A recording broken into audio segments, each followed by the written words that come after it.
Good afternoon, ma'am. I'm Onila Bembalino from 3CRI A1-8. Our topic for today is tool mark. And here is the lesson objectives. Explain the characteristic of tool marks. Identify the different types of tool marks. And here is the table of content, yung i-discuss po natin, yung describe the tools and tool marks and characteristic of tool marks. Describe the types of tool marks. Describe the 5 major categories of tool marks. And describe the step collection examination of tool marks and how tools mark help in criminal investigation. Number 1. Tool mark. Ang tool mark po ay yung implement, especially one held in the hand used to carry out particular function. It can be used the commission of crimes. Yung tool mark naman po, yun yung defined as a impression left by the contact of tool of similar object into a surface. And the characteristic of tool mark, ayun yung po yung makikita po natin dito, yung ano po ng tool mark niya na mga gamit po sa pag-ano po ng mga tool mark. Yung the class characteristics of tool mark include the type of impression.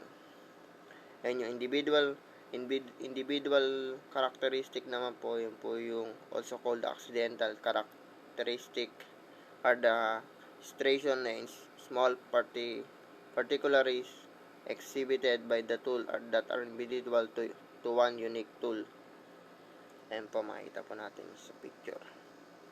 And the types of tool mark. Number 1 is impression. Ang impression po ay yung negative na reproduction of tool surface. And sa second pick, abrasion or friction mark, yung left by sliding or cutting action of the tool which produce striated areas on the marked's surface. Next is the 3 major categories of tool marks. Number 1 is identification marks. Yun yung are made by tool when it press against a surface, often forming a negative impression on the subject receiving the force. Second is abrasion marks are made when surface slide across one another. Makikita po natin sa picture po, yung pinakabilog po, yung yung surface slide across one another. And yung cutting marks naman po, yung produce along the edge on surface is cut. Ayan po, parang ano siya, yung produce along the edge surface is cut. Next is collection and examination of tool marks. First is the tool mark is observed. Ayan po, yung observe niya. Ina-observe po niya yung sa may pintuan po niya. Na-observe po niya. Tapos, yung second naman, yung second po niya observe, tsaka yung measure, yung sinusukat po. Yung sinusukat and dinidescribe po niya yung pagkakano. And the third is photograph of perpendicular to the tool mark is taken to provide a permanent record.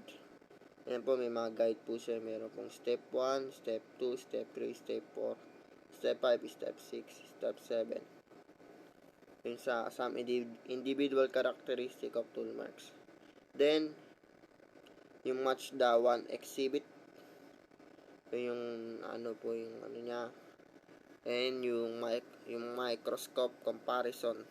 Kung paano po yung tool marks na comparison po niya, yung meron siyang yung force adjustment screw, compression housing, yung force gauge, motorade copper plate and keycell and plate holder. Ayan po, makikita po natin sa picture yung paano po yung microscope comparison.